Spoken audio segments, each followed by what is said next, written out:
Panazol. À mes côtés, les deux candidats en lice pour la mairie. Martine Tabouret, bonjour, merci d'être avec nous. Vous êtes arrivée en seconde position au premier tour avec 38,6% des voix. Vous menez la liste Vivons Panazol à sensibilité de gauche. Vous êtes l'actuelle première adjointe au maire de Panazol, Jean-Paul Duret, qui ne se représente pas d'ailleurs. Fabien Doucet, bonjour. Bonsoir. Merci d'être là. C'est vous qui êtes arrivé en tête du premier tour avec un peu plus de 39% des voix. On va revoir très vite ces chiffres. Vous menez une liste centriste, Agir ensemble pour Panazol. Vous ne bénéficiez pas du soutien du Parti des Républicains, mais vous êtes adhérent. Tout à fait. Pour ce second tour, on vient de le voir, les scores sont très serrés. Tous les deux, vous avez 20 voix d'écart à peine. Entre les deux tours, Martine Tabouret, vous avez fusionné avec la liste de Bruno Comte. Oui. Bruno Comte qui était d'ailleurs dans l'opposition. Oui. Alors moi, je vais vous dire tout simplement qu'administrer une commune, c'est savoir la gérer, bien sûr, c'est savoir prendre des décisions pas toujours populaires, mais c'est aussi savoir apaiser. Et j'ai pensé qu'il était de mon devoir d'accepter l'union proposée par la liste de Bruno Comte. D'ailleurs, je remercie à ce sujet l'ensemble des colistiers, de mes colistiers, qui ont accepté de se désister ou de changer de place sur la liste. Nous nous sommes mis autour d'une table et nous avons décidé de partager nos expériences, de regrouper nos compétences et d'aller au-delà des clivages politiques. Pourquoi c'était si important, cette fusion ? Parce que nous sommes issus à l'origine, tout au moins avec une grosse partie de sa liste et avec Bruno Comte, quand même de la gauche. Nous avons la même idéologie. Nous nous étions éloignés donc par des clivages politiques et personnels depuis quelques années. Il me semblait important, dans l'intérêt de Panazol, de rassembler. D'ailleurs, ces clivages politiques, Monsieur Doucet, c'est ce que vous avez essayé de surmonter aussi sur votre liste, en acceptant quelqu'un qui était tête de liste en 2014 sous la bannière socialiste, en acceptant quelqu'un qui était dans les premières places de la liste d'Alain Rodet. Et vous-même, en 2014, vous aviez même demandé à Jean-Paul Duret d'être sur sa liste. Oui, alors Madame Tabouret, vous avez une analyse bien particulière de la fusion que vous avez faite. Fusion qui était inéluctable. Madame Tabouret perd plus de 1200 voix sur ce premier tour. Elle s'effondre complètement. Elle est panazolée. Lui on fait comprendre qu'elle n'était pas Jean-Paul Duret. Clairement, qu'elle avait réalisé un piètre score en arrivant deuxième. À partir du moment où elle arrive derrière, la fusion était inéluctable avec Bruno Comte qui était son colistier. Madame Tabouret était deuxième sur la liste de Bruno Comte en 2008. Oui. Et depuis 2008, Bruno Comte est un opposant. Il s'est opposé à tous les projets structurants jusqu'à amener la municipalité et le maire de Panazol au tribunal administratif sur une délibération en 2013. Mais maintenant, ce soir, la vraie question qui se pose, Madame Tabouret, quel est le soutien de Jean-Paul Duret pour vous maintenant avec cette fusion? Parce que ce qui est surprenant, c'est qu'au premier tour, vous aviez le soutien de Jean-Paul Duret. Vous aviez le soutien de Jean-Paul Duret sur votre tract. Et là, le dernier tract que vous avez diffusé, il n'y a plus le soutien de Jean-Paul Duret. Je comprends tout à fait. Nous ne lui avons pas demandé, parce que par éthique personnelle, je comprends tout à fait que Jean-Paul Duret n'ait pas assuré son soutien à Bruno Comte. Après une fusion difficile. Il nous a... Non, pas difficile du tout. Mais il nous a assuré de son soutien, qui était le soutien du premier tour. Donc Jean-Paul Duret vous assure son soutien là pour le deuxième tour. Il a assuré le soutien à la liste et il assure le soutien à sa première adjointe. Pourquoi vous n'y croyez pas ? Pourquoi vous n'y croyez pas, Monsieur Doucet ? Non, mais je n'y crois pas parce que Madame Tabouret et Monsieur Comte ont menti pendant toute la durée de la campagne. Ils ont annoncé clairement pendant leur réunion publique qu'ils ne fusionneraient pas. Mais si, Madame Tabouret, il y avait 200 personnes devant. Ils ont annoncé clairement dans leur réunion publique qu'ils ne fusionneraient pas. Et la fusion qui a été soi-disant si facile, c'est faite. Pourquoi la liste a été déposée le mardi après-midi? Pourquoi des colistiers, des maris de colistières ont le dimanche soir publié des choses sur Facebook en disant c'est la politique à Panazol, ça me dégoûte, et le lendemain ont été... Madame Tabouret, vous avez mis une semaine après le dépôt des listes pour diffuser votre liste. Mais non, Madame Tabouret, c'est une fusion dans la douleur. C'est une fusion en tout cas, Monsieur Doucet, cette fusion, Monsieur Doucet, cette fusion entre Monsieur Comte et Madame Tabouret, c'est le pire scénario pour vous? Pas du tout. Pourquoi? Pas du tout. Elle pèse plus lourd, peut-être, cette liste. En politique, 1 + 1 n'a jamais fait 2. au niveau national, au niveau départemental et encore plus à Panazol. À Panazol, pourquoi ? Parce qu'il ne faut pas oublier l'histoire à Panazol. À Panazol, c'est Madame Tabouret qui est numéro 2 sur la liste de Monsieur Comte en 2008, qui l'abandonne en 2010 pour rejoindre la majorité de Jean-Paul Duret parce qu'elle veut retrouver son pouvoir, ses indemnités. En 2014, elle revient sur la liste de Jean-Paul Duret et depuis, Monsieur Comte ne fait que s'opposer. Bruno Comte s'est opposé sur l'éclairage public, Bruno Comte s'est opposé sur la zone bleue, Bruno Comte s'est opposé sur systématiquement toutes les augmentations d'impôts, Bruno Comte s'est opposé sur l'emplacement de la chaudière biomasse. Attendez, il y a un moment donné, c'est pas des légères divergences, ça, Madame Tabouret, c'est des projets structurants pour la commune. On peut avoir eu des divergences pendant un mandat et finalement légères divergences, vous avez dit. Oui, légères divergences, effectivement. Oui. Mais si vous regardez les pourcentages, Monsieur Comte, la liste de Monsieur Comte a voté quand même un gros pourcentage des délibérations. Vous targuez d'avoir voté plus de 90%. Et tous les projets structurants, nous les avons votés, nous, Madame Tabouret. Tous les projets structurants ont été votés. Mais aussi, vous venez simplement d'évoquer les seuls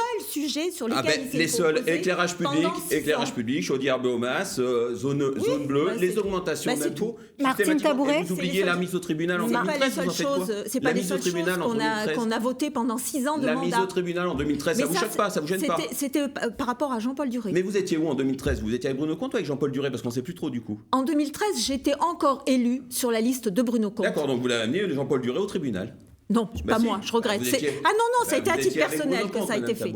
Ça n'a pas été fait. On va parler du programme, mais en tout cas, en tout état de cause, la fusion n'est pas le pire scénario pour Panazol, parce que les Panazolais ont enfin compris et l'ont dit dès le premier tour. Pire scénario pour vous, hein, pour moi, bien sûr. Les Panazolais ont enfin compris et l'ont exprimé. Ceux qui ont été déplacés dans une crise sanitaire compliquée ont exprimé et ont adressé un sérieux avertissement à Madame Tabouret en lui disant que cette politique-là, ils n'en voulaient plus. On va parler de la gestion de la crise sanitaire. Martine Tabouret, vous êtes donc la première adjointe au maire de Jean-Paul Duret. Comment avez-vous vécu cette crise sanitaire sans précédent ? Qu'est-ce qui a été fait Le plan communal de sauvegarde a été mis en action dès le 13 mars et il y a eu une formation d'une cellule de crise qui s'est réunie tous les jours pour commencer, après tous les 2 jours, régulièrement. Le maire a souhaité qu'il y ait un compte-rendu qui soit envoyé à l'ensemble des élus puisque cette cellule de crise, telle que la prévoit le plan communal de sauvegarde, était limité à un certain nombre de personnes, bien sûr, j'y étais de droit. Nous avons à Panazol mis en œuvre diverses actions, notamment vers les personnes âgées, isolées, puisqu'il y a une cellule de veille qui les appelait régulièrement. Il y avait du portage de courses. On a mis en place 2 marchés de producteurs. Là, on a fait appel à l'ensemble des élus pour surveiller ce marché. Vous veniez faire vos courses. Non, pardon, monsieur Doucet, je regrette. Je vous ai pas beaucoup vu pendant un mois et demi où j'y suis allé. Je sais que vous y étiez même quand vous n'étiez pas sur le planning, mais moi j'y suis allée. Dans mon rôle d'élu. Écoutez, vous n'avez peut-être pas reconnu avec mon masque, mais j'y suis allée régulièrement. Vous avez vu régulièrement. Ah non, pas du tout. Comment elle a été gérée cette crise, monsieur Doucet ? La gestion de la crise, quand on est élu d'opposition, moi je me suis mis à la disposition et au service du maire, de la municipalité, de sa majorité. La gestion de la crise, ils l'ont gérée comme ils devaient la gérer. C'était leur rôle. À chaque fois que j'étais sollicité par le maire, j'étais au téléphone régulièrement avec lui, au minimum tous les jours, ou des échanges de mails. Je me suis mis à sa disposition, notamment pour le marché des producteurs, où pendant 1 mois et demi, on a été assuré avec d'autres collègues élus la gestion de ce marché. Voilà, je veux dire, on n'était pas d'accord sur la réouverture du marché, on s'en a expliqué, on a évoqué, on a fait chacun un bout de chemin. Voilà, c'est une gestion de crise particulière, unique, historique. Je crois que à ce moment-là, il ne fallait pas parler de politique, mais simplement de savoir comment vous pouvez s'en sortir du mieux en protégeant à la fois la population et à la fois les services municipaux. Je suis très contente de noter que vous êtes satisfait de la gestion de crise, alors que ce n'est pas ce que vous disiez il y a quelques jours. Je l'ai écrit. Martine Tabouret, est-ce que cette crise sanitaire, elle a fait évoluer votre programme par rapport au premier tour ? Bien sûr, puisque nous avons pris conscience de certaines choses, notamment de l'utilité des circuits courts. On parlait des marchés de producteurs. Nous souhaiterions... Ça avait été évoqué ensemble, c'est vrai, dans les couloirs du marché avec l'adjoint qui était en charge de la vie économique qui a organisé ce marché.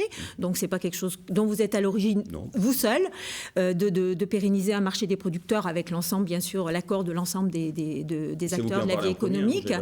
Ensuite, bien sûr, on a vu que le maraîchage local, qui est un circuit court aussi, il fallait que ce soit quelque chose qui soit prioritaire dans le développement. Les pistes cyclables qui ont été très importantes dans le cadre du déconfinement pour éviter éviter les transports en commun. Et puis surtout le côté social, bien sûr, puisque cette crise, malheureusement, on sait que pour le moment, on annonce entre 900 000 et 1 million de chômeurs supplémentaires en France d'ici la fin de l'année.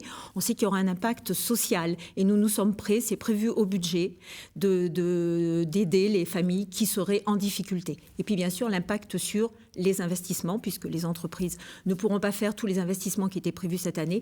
Donc un décalage dans les investissements qui pourraient être prévus dans notre programme. Votre programme, il a évolué, vous, Fabien Doucet ? Notre programme, nous, il a été présenté depuis l'année dernière. Juste pour répondre, le maraîchage, les pistes cyclables, c'est la communauté urbaine. Donc ça se décidera là-bas. Effectivement, ça sera des points sur lesquels il va falloir appuyer et insister. Concernant les aides sociales, effectivement, il faudra s'adapter, mais on ne va pas non plus tomber dans l'alarmisme. Nous, le budget, il a été voté mardi avec l'augmentation des aides sociales, parce qu'effectivement, il faudra accompagner. Là où il va évoluer notre budget, c'est en termes d'investissement. Nous avons un programme d'investissement qui a été maîtrisé et raisonné, et le plan de relance de l'économie qui va passer obligatoirement et nécessairement par les collectivités pourra nous permettre justement de mieux financer ce programme d'investissement. On va pas tomber aujourd'hui dans un alarmisme et puis dans une peur de l'avenir. Je crois qu'il faut être positif, il faut aller de l'avant. Les plans de relance vont exister, comme à chaque fois qu'il y a eu des crises, comme à chaque fois qu'on est sorti de guerre. Il y a des plans de relance on est dans une guerre historique, c'est la première fois qu'on vit ça, et il y a des plans de relance qui vont sortir. Les collectivités locales seront en première place pour ces plans de relance, et je reste persuadé, que nos investissements pourront bénéficier de ces plans de relance qui nous permettront peut-être de faire plus et non pas moins, comme le dit Mme Tabouret. Il faut simplement avoir une vision volontariste et l'envie de vouloir faire avancer. Mais vous avez des réactions. J'ai dit que les investissements cette année ne pourraient pas se faire comme ils étaient prévus. Parce que les entreprises, on le sait déjà, il y a des entreprises qui ont déjà dit qu'elles ne pourraient pas assurer ce qu'on leur avait commandé. Les travaux qui devaient se faire dans les écoles ne pourront pas se faire pendant les vacances. C'est des travaux qui sont reportés, c'est un report de travaux. Mais je vous parle du futur. Je vous ai dit que ça décalerait les investissements sur les exercices d'après. Je ne vous ai pas dit qu'on en ferait moins. Ça ne remettra pas en cause les investissements que nous, on a prévus. Mais nous non plus. Les investissements sont prévus depuis octobre de l'année dernière. Ils répondent aux attentes des Panazolais et de toute façon, ils ne seront absolument pas remis en cause. Un mot sur la fiscalité locale. Martine Tabouret, celle de Panazol est l'une des plus chères du département. Est-ce que vous comptez changer cette situation ou c'est compliqué, surtout dans ce contexte de crise sanitaire ? Alors, il est vrai que nous avions un taux de taxe foncière et nous avons toujours un taux de taxe foncière qui est au-dessus de la moyenne des communes de la même strate. Par contre, nous avions un taux de taxe d'habitation qui était au-dessous. Bon, certes, nous n'avons plus maintenant que le taux de la taxe foncière sur lequel nous pouvons avoir des choix. Ça veut dire que c'est très limité. Nous avons bénéficié depuis quelques années d'une augmentation physique des bases et une augmentation par la revalorisation décidée par les lois de finances qui nous permettent de dégager un produit supplémentaire, ce qui nous a permis depuis 2 ans, 2020 et 2019, de ne pas augmenter la fiscalité. Et moi, je m'engage sur ces 6 ans, sauf si l'État nous coupe les vivres, évidemment, où nous serons bien obligés de trouver des ressources quelque part, mais je n'y crois pas. Moi, je me suis engagée à ne pas augmenter la fiscalité sur les taxes foncières pendant ces 6 années. Fabien Doucet ? On est heureux de l'entendre, parce que ce n'est pas du tout le discours qui avait été tenu pendant les 6 dernières années. Alors, c'est vrai que Mme Tabouret a bénéficié, et on aurait fait exactement pareil de l'augmentation mécanique des bases. Nous, depuis octobre 2019, on n'a pas changé notre discours. L'augmentation des taux communaux d'imposition n'était pas prévue à notre programme sur tout le prochain mandat. Donc, pas de modification par rapport à ça. On n'a pas deux discours. On n'a pas un discours d'avant et après Covid. Pour cette crise sanitaire, beaucoup d'argent a été dépensé. Martine Tabouret, comment vous comptez éponger ces dépenses qui finalement étaient imprévues ? Il y a une toute petite aide de l'État par rapport à l'achat des masques. Ensuite, on sait qu'il va y avoir des calculs de dotation à verser à certaines communes en fonction de la fiscalité patrimoniale qui va leur être attribuée cette année. Donc, on va voir à la fin de l'année si nous, on a une grosse baisse, puisque c'est lissé sur 3 années, 2017, 2018, 2019. On verra si on a une grosse baisse, mais je crains fort que s'il y en a une, elle sera minime pour la commune de Panazol. Donc, toutes les dépenses que l'on a faites, en plus des masques, parce que les infections de locaux, achat d'hygiène jetable, etc., achat de matériel, et la baisse des recettes, puisqu'on a quand même des services qui n'ont pas fonctionné pendant plusieurs mois, il va falloir qui fonctionnent absorber. au ralenti. Donc là, je pense que nous n'allons pas avoir d'aide, sauf si l'État, la loi de finances prévoit quelque chose, mais pour le moment, il n'y a pas d'aide de prévue pour les communes. La situation financière de Panazol, elle est saine aujourd'hui ? Oui, elle est saine aujourd'hui, oui. C'est-à-dire que au cours du mandat, et c'est pour ça que M. Doucet, nous avons augmenté aussi un petit peu les taux des impôts locaux pendant ces 6 dernières années, c'est un choix, parce qu'il fallait absolument à la fois désendetter notre commune, ce que nous avons fait en passant de 13 années et demie à 7 ans. Il fallait récupérer une capacité d'autofinancement que nous avons récupérée sur ce mandat. Et il fallait aussi, bien sûr, maîtriser les dépenses de fonctionnement, ce que nous nous sommes efforcés de faire pendant tout le mandat et ce qu'il va falloir continuer à faire pendant le mandat à venir. Fabien Doucet. Concernant les dépenses liées à la situation sanitaire du Covid, je crois qu'il faudra faire le bilan à la fin de l'année. Il y a des plus, il y a des moins. Il y a des dépenses qui n'ont pas été faites du fait du Covid. Il y a des dépenses qui ont été engagées. Je crois qu'aujourd'hui, on n'est pas forcément capable de dire ce que ça va donner. De toute façon, il va falloir l'absorber. Aide de l'État, déduite ou pas, va falloir l'absorber. Par rapport à la situation de la commune, effectivement, Jean-Paul Duret a sur son mandat désendetter la commune. Je ne suis pas sûr que ça soit lié à l'augmentation d'impôts, parce que l'augmentation d'impôts d'un point, l'augmentation d'impôts d'un point sur ça représente 60 000 euros quand on regarde le désendettement. Qu'est-ce qui a joué alors ?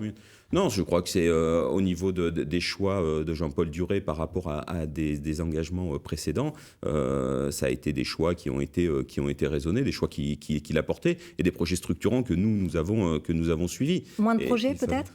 Non, deux projets phares sur les 2 derniers mandats, 2 projets phares sur le mandat 2008-2014, un projet phare sur le mandat 2014-2020 que tout le monde, de toute façon, les 3 candidats en 2014 avaient prévu. On va passer sur un mandat, là, on va dire, de transition, où il va falloir aménager, réaménager, réhabiliter certains bâtiments, en restant dans des enveloppes, on va dire, contraintes d'investissement, et sans passer sur un endettement, augmenter l'endettement par des emprunts. Je suis pas tout à fait d'accord avec vous, parce que en 2014, quand Jean-Paul Duret m'a confié le rôle d'adjointe aux finances, effectivement, nous savions tous la situation de la commune à l'époque et c'était un accord avec lui qu'il fallait faire le maximum pour améliorer la situation financière de la commune. Qui était au pouvoir un peu depuis 2000, Madame Tabouret? Vous allez attaquer votre 4e mandat. C'est vous qui étiez au pouvoir. L'endettement jusqu'en 2014, c'est votre responsabilité. Ouais, entre 2008 et 2014, j'étais en opposition. Ah ben oui, celle qui a amené Jean-Paul Duret au tribunal. C'est vrai, vous nous l'avez dit tout à l'heure. Oui, bien sûr.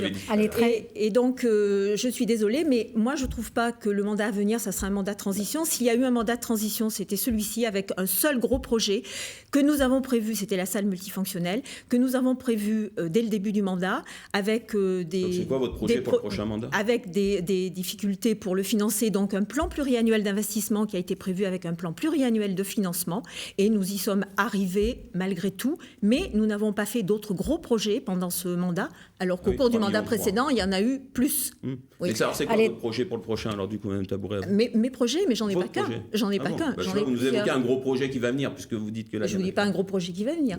J'ai dit qu'il y avait eu un gros projet sur ce mandat. La commune a bénéficié de la baisse des taux d'intérêt aussi pour le désendettement, avec la renégociation qui a permis, comme tout le monde l'a fait, en tant que particulier, en tant qu'entreprise, ça a impacté forcément sur l'endettement des communes. Et on continuera à bénéficier des taux d'intérêt qui sont encore bas. Il reste moins de 2 minutes. Très vite, on va parler des relations avec Limoges Métropole. Martine Tabouret, ces dernières années, est-ce que la coordination entre Panazol et Limoges Métropole a permis finalement de faire naître suffisamment de projets ?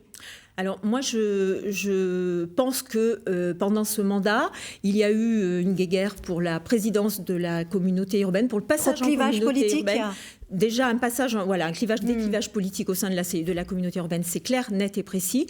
Je pense qu'il y a eu des choses qui ont avancé, mais il y en a d'autres qui auraient pu avancer beaucoup plus. Je parle notamment de mutualisation et du rôle des petites communes. Vous savez déjà pour quelle étiquette politique vous voterez ? Moi, je voterai pour celui ou celle qui sera le plus rassembleur, celui qui permettra qu'il y ait une répartition des courants politiques dans le bureau communautaire et que ce soit un homme ou une femme, c'est quelqu'un de disponible. Fabien Doucet, vous savez, vous déjà pour qui vous allez voter très vite. Moi, je viens de vivre le mandat à la communauté urbaine, un mandat très pénible à vivre parce que le concitoyen est passé au-delà de l'intérêt politique de certains. Je crois que là-dessus, il faut faire table rase. Il faut quelqu'un qui rassemble, qui puisse se faire améliorer, notamment l'état de la voirie. Quand on voit la voirie, c'est un sujet sur lequel il va falloir se pencher et vite. Merci beaucoup à tous les deux d'avoir participé à ce débat. C'est déjà la fin. Merci à vous de l'avoir suivi. Prochain débat sur le second tour lundi sur la commune d'Aubusson avec Jérôme Pipereau. À suivre votre édition locale Pays de Corrèze, votre journal régional avec Jérôme Pipereau. Je vous souhaite une très bonne fin de journée. À bientôt sur France 3 Limousin. Merci.